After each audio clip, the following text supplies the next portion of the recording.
Le vote est clos. Et la messe est dite. Poignée de main, du vainqueur au vaincu. Mais à cette heure-ci, on ne sait pas encore qui est qui. Dans les bureaux de vote, le dépouillement se met en place. C'est l'heure des comptes.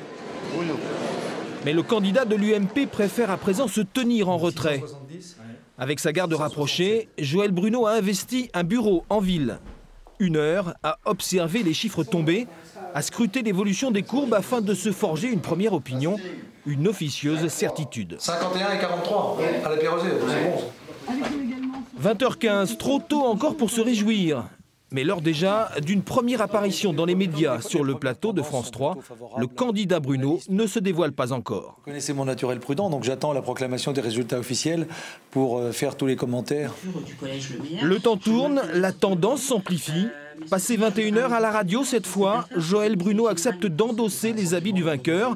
La retenue cependant reste de mise. C'est aussi peut-être la victoire d'une certaine façon de faire, c'est-à-dire une certaine simplicité, une certaine proximité, une certaine vis-à-vis des gens. Donc c'est peut-être ça aussi. Monsieur le bientôt maire rejoint enfin cet hôtel de ville tant convoité. Cette fois, Joël Bruno se jette dans le grand bain. Bain de foule et première déclaration de la mandature nouvelle devant un parterre de supporters et de militants. Nous aurons évidemment besoin de vous beaucoup aussi demain, parce qu'une ville, c'est pas seulement l'affaire des élus, c'est d'abord l'affaire de celles et ceux qui y vivent.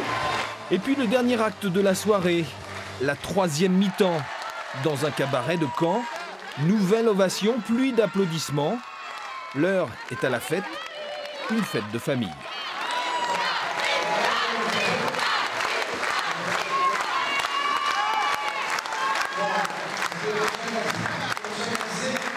Je vais passer dans la vie, on verra,